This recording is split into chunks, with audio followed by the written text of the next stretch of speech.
Kausyusero, alam niyo ba kung nasan tayo ngayon? Yan, nakikita niyo yung kasabit na yan. Dito lang yan sa ulaan nyo kung nasan tayo. Comment down below.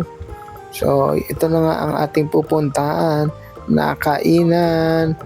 Siyempre, bago yan, dumaan muna tayo dito sa Quiapo Church para magpasalamat.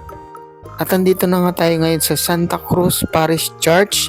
Ito yung pinakamalapit na daan papunta ng to Pansiteria Antigua. Yan, sa pagitan ng Video at Macdo, makikita nyo, diretso lang yung tingin nyo, bandang dulo, yan, pinakadulo nyan, diretso nyo lang, may makikita kayo dyan na karatula ng Umigen. Yan, yung Umigen na yan. Pag nasa Umigen na kayo, yan, bandang dulo, lalakad lang kayo pakaliwa, then pagtanong nyo na yung Toho Pansiteria Antigua, ito na tayo. So para matandaan nyo, makikita nyo yun yung paligid niya. Ay, may address yan sa tapat nila. Para hindi kayo maligaw. Kasi pag unang punta nyo dito, medyo nakakalito.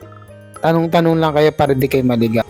Tara at pasukin na nga natin mga kausyusero, no? Ayan, nakikita nyo yung nakakaakit na pagkain sa labas pa lang. Pagbungad sa inyo ng restaurant na pinakamatanda sa Philippines. At ito nga pala yung loob nila, no? Open yung baba nila. May second floor din sila, the oldest restaurant in the Philippines. Pero Thursday kami punta, naka-open lang yun sa baba nila. Ayan, nakikita nyo. So, ang kanilang menu, post nyo na lang no, para makita nyo yung food at prices ng bawat gusto nyo kainin.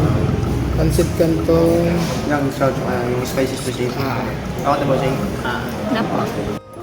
Ito po ang aming Yang Chow. Thank you. At ito na nga kanilang Yang Chow fried rice, 245 pesos yan. Spicy squid, 280 pesos naman. Pancit Canton with asado lechon, yan, 245 pesos. Good to 2 to 3 person na siya.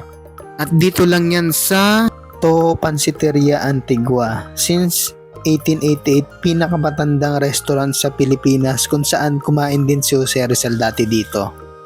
At ito na nga, titikman na natin mga kausyusero, no, kung gaano kasarap. Mas masarap pag may kalamansi yan, syempre, lagyan natin.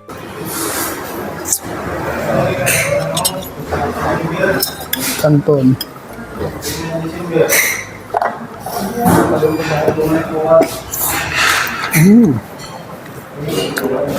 Oh.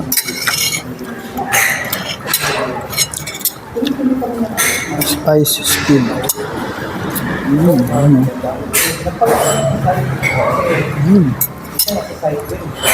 Ganun yung kanin. Yang chow.